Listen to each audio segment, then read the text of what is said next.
Hey guys, welcome back to another episode of the 89 Garage. We're going to have some fun today.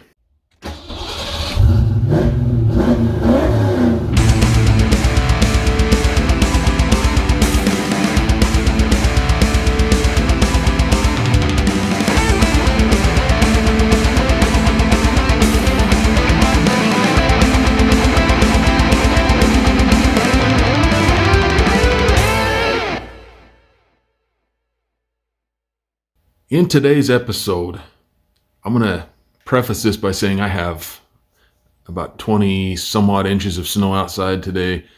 So this is an inside day. What we're doing today is we are going to clean the mass airflow sensor. So the 89 is one of the very first versions. Well, in fact, it's the first Mustang that was mass produced with mass air. The 88 California cars had mass air, but all the 49 states and, Canada, everything, they all had a version called speed density. So 87, 86 were fuel injected, but they are speed density also. Frankie came to me as speed density, and I converted it to mass air. Mass air is better in a lot of regards because it adjusts for cams a lot better than speed density.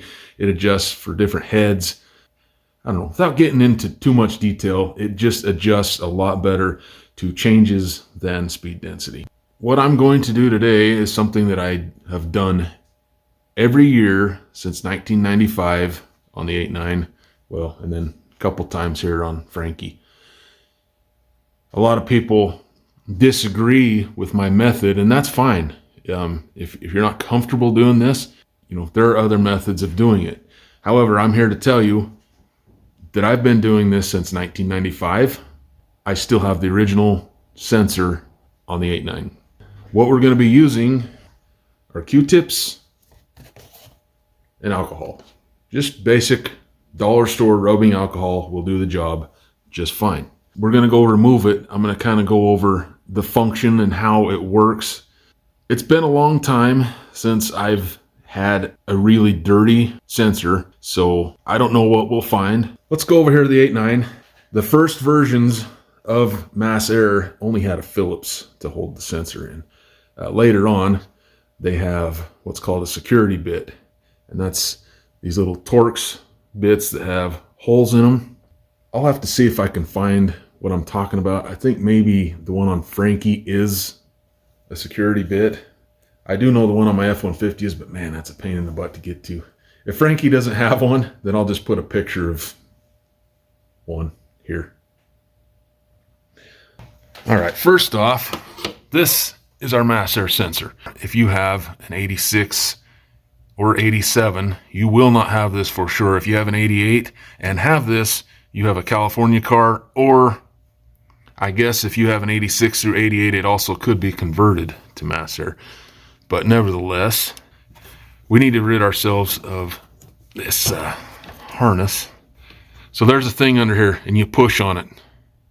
And I will tell you from experience that if you don't push on it, you will break it, and you will see that I have experience with breaking it when we turn this thing over. There we go. Okay, got it. But as you can tell, I broke that the very first time I took this off. And so I have a reminder every time that I get this. If you can see, that says push. Ford put that in a great spot underneath where you can't see it.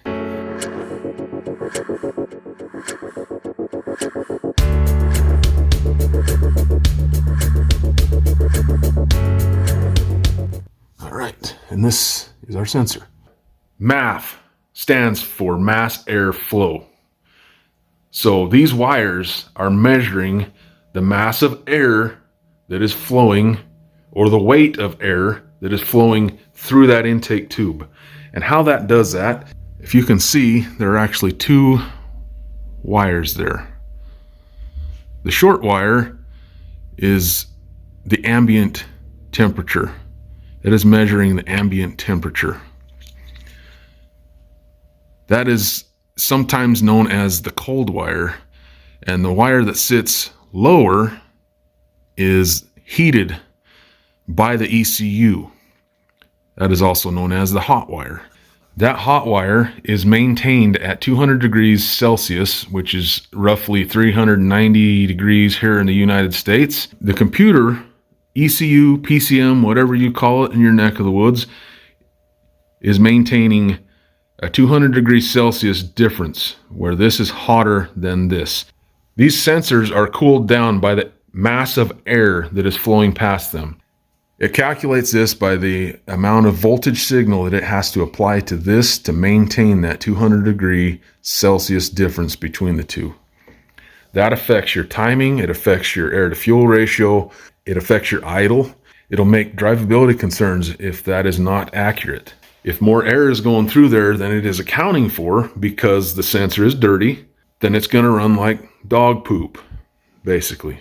This is not the only reason that it can run like dog poop. If you go back, there is a video that I just did replacing the capacitors in an A9L computer. In fact, I still have that sitting here. If you're interested in that, I'll post the link to that video right up here in the corner. But that computer is responsible for maintaining that 200 degree Celsius difference of these two wires. It's using those numbers to figure out how this car needs to run. It's pretty amazing, really. Hopefully that helps you guys to kind of realize how important this sensor is. You're probably here just trying to figure out how to clean this thing. The thing that's nice is you'll be able to see how dirty it is by looking at this Q-tip after you're done. Once again, this is just rubbing alcohol. Just very, very gently go over these, and this is not dirty at all.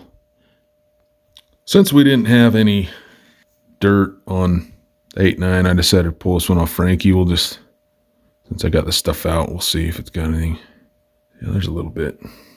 As you can tell, there's a little bit of dirt on the one on Frankie, so I'm glad that we pulled that off so I could show you what I'm talking about. I've seen worse, but that is enough to make it run differently than it should.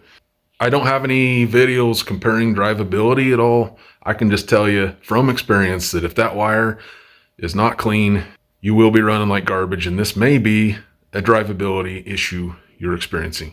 The sensor getting dirty is possible with a conventional paper filter. However, you are much more likely to have a dirty mass air sensor if you're running an oiled filter. So a K&N, Fram Air Hog is another one. Those will contribute to making your sensor dirty. Why? Because literally that oil is making its way into your intake duct and coating the sensor wires, and that gives the sensor a false reading. Then, reinstalling is just exactly the opposite of taking it out.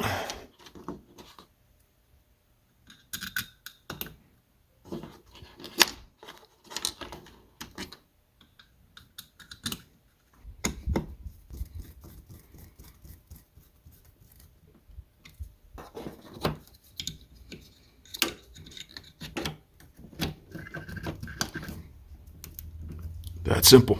There are companies that sell a cleaner that's specifically for mass air sensors to clean them. CRC is one of the companies that I know for sure makes one. And I'm not saying those products are bad, but I'm just telling you that from my experience, this works wonderful and it's cheaper. You probably got this stuff in your bathroom. Try it. Be careful, but try it. I wish I had more for you today, but I really, with the weather, this is what I got. I'm just trying to get a jump start on a few things, and yeah. Let me know if this helps you guys out at all in the comments below, and have yourselves a wonderful week. Ta-ta for now.